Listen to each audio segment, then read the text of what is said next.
Сәлеметсіздер ме, білім алушы жас достар? Бүгінгі сабағымыздың тақырыбы аспан әлемінің құпиялары бөлімінің нәтиже сабағы. Сабақтың мақсаты лексиканың ауызекі сөйлеу және жазбаша стильдік айырмашылықтарын мәтіндер арқылы тану. Күтілетін нәтиже: аспан әлемінің құпиялары бөлімінде алған білімдеріңді жинақтайсыңдар. Қосымша дерек көздерін пайдалана отырып, мәтін құрудың жолдарын меңгересіңдер, сан есімге қатысты тест сұрақтарын орындайсыңдар. Оқушылар, жаңа сабаққа бір қадам жасау үшін күн туралы қызықты деректі тыңдап көрсек. Күн туралы қызықты деректер. Көзімізге күн сары секілді болып көрінгенімен шындығында олай емес. Күннің түсі ақ, атмосфераның әсерінен ғана бізге күннің түсі сары болып көрінеді. Күн галактикамыздағы ең жарық жұлдыз емес, галактикамыздағы 15% жұлдыз күннен де жарық. Барлығымыз галактикадағы барлық планеталар күнді айналып жүр, ал күн бір орында тапжылмай тұр деп ойлаймыз. Шындығында күннің өзі құс жолы галактикасының ортасын айналу үстінде, толық айналым уақыты 250 миллион жыл. Күн жер бетіндегі атом реакторы іспетті, оның энергиясы сутегі мен гелийдің термоядролық синтезі әсерінен пайда болады. Күннің сыртқы бетінің температурасы Кельвин шкаласы бойынша 1 миллион градус болса, ішкі температурасы бар жоғы 6000 градус. Күннен шығатын ультрафиолет сәулелері антисептик болып табылады. Яғни бұл сәуле түрлі инфекция тудыратын микроорганизмдерді өлтіреді. Біз қолданып жүрген 26 сағаттық уақыт режимі ежелгі мысырлықтардың тарихынан алынған. Аңыз бойынша күн құдайы Ра тәуліктің 12 сағатын жерде, 12 сағатын аспанда өткізетін болған.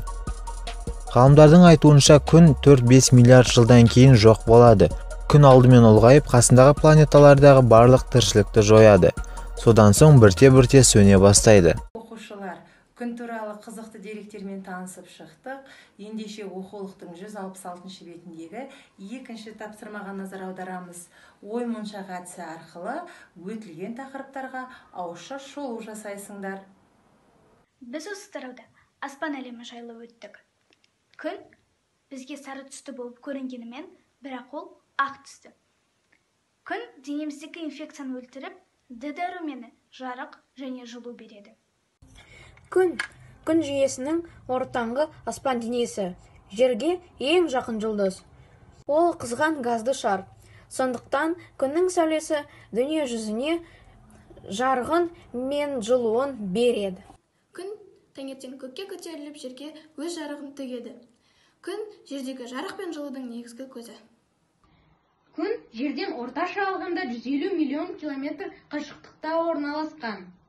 Күн ақ түсті, бірақ та атмосфераның әсерінен ол бізге сары түсті болып көрінеді. Жарық жер бетіне секундына 300 000 километр жылдамдықпен 8 минутта жетеді. Күн ерекше жаратылыс. Басқа планеталарға қарағанда күннің құрамы да өзгеше болып келеді. Күн мен жердің айырмашылығы өте көп. Мысалы, күнде тіршілік жоқ. Оның себебі күннің температурасы өте жоғары. Сондықтан күнде ауа да жоқ. Жер тіршілік мекені. Міне оқушылар, сабағымыздың ой қазына кезеңіне де келіп жеттік. Үшінші тапсырмаға назар аударамыз. Өлеңді мәнерлеп оқып, өлеңнің бір шумағындағы зат есім мен сын есімнің түрлерін бірге анықтап көрсек. Үшінші тапсырма. Өлеңді мәнерлеп оқы. Өлеңнің бір шумағындағы зат есім, сын есім түрлерін анықта. Аспанды ақ белбеумен орап алып, құйындай құс жолымен барадағып, үлпілдеген бұлттарда артта қалды, ғашыққа зымырайды оттай жанып. Енді мен осы шумақтан зат есім сын есімдерін анықтап кетсем деп едім. Нені орап алған аспанды? Бұл табыс тұлғалы зат есім. Аспанды немен орап алған? Белбеумен. Бұл көмектес тұлғалы зат есім. Қандай белбеумен орап алған? Ақ белбеумен.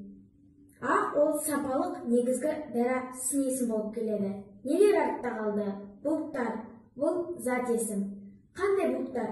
Үлпілдеген. Бұл қатыстық туынды дара сын есім. Ақ аспан ай күнменен сырласады, жер қойнынан қобызын тыңдасады. Ғарыштан ән оздырған ғажайып бір, Тоқтардың Талғат сынды із басары. Осы өлеңнің негізгі кейіпкерлері Тоқтар мен Талғат. Тоқтар Әубәкіров пен Талғат Мұсабаев ғарыш кеңістігін игеруге қосқан үлесі үшін оларға мемлекеттік медаль берілген. Балалар, сабағымызды жазылым тапсырмасымен жалғастырамыз. Тыңдалым, айтылым тапсырмаларындағы дерек көздерін пайдалана отырып, күннің тірі табиғат үшін қандай рөлі бар, адамдар күн энергиясын қайда, қалай пайдаланады деген тақырыпта шағын мәтін құрап жазасыңдар. Бүгінгі сабағымыздың керек дерек айдарында мәтін туралы қысқаша ақпарат беріп өтсем деймін. Мәтін жалпы бір тақырып төңірегіндегі біріккен сабақтастық пен тұтастыққа тән ақпаратты жеткізетін мазмұнды сөйлемдердің тізбегі. Мәтіннің тақырыбы мен идеясы, басталуы, негізгі бөлімі, соңы болады. Оқиғалар хабарланады, сипатталады, дәлелденеді. Бірнеше азат жолдардан тұрады. Әңгіменің түрлері әңгімелеу, сипаттау, пайымдау болып бөлінеді. Сабағымыздың ой таразы кезеңіне де келіп жеттік. Тілдік бағдар бойынша сан есімдерге байланысты тест тапсырмаларын орындаймыз. Тест тапсырмалары. Бірінші тапсырма. Дара сан есімдерді табыңыз. Мен А нұсқасын таңдадым. Өйткені ол дара сан есімдерге жатады. Дара сан есім бір ғана түбірден тұрады.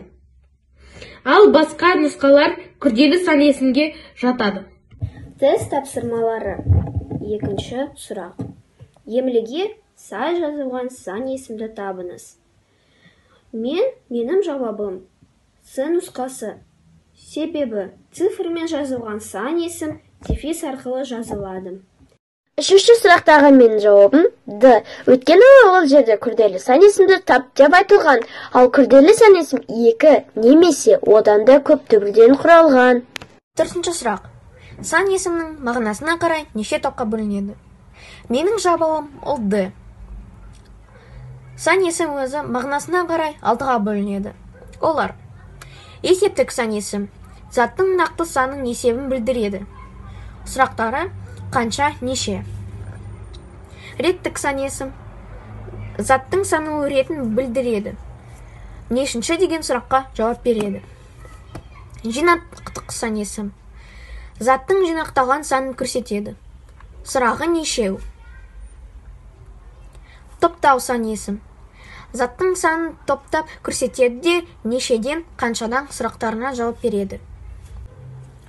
Бөлшектік сан есім заттың бөлшектік санын білдіреді. Реттік сан есім қай қатарда дұрыс берілген? Менің жауабым С. Себебі біз рим цифрын жазған кезде дефис қоймаймыз.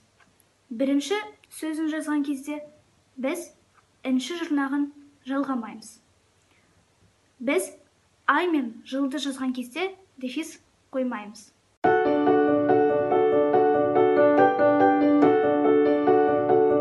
Бүгінгі сабақтың оқу тапсырмасы 5-ші тапсырма. Мәтінді оқы. Ақпараттарды есте сақта. Осы мәтінді үлгіге ала отырып, қазақ зерттеушілерінің аспан денелеріне қатысты жүргізіп жатқан жұмыстары жайлы 2 минуттық хабарлама дайында.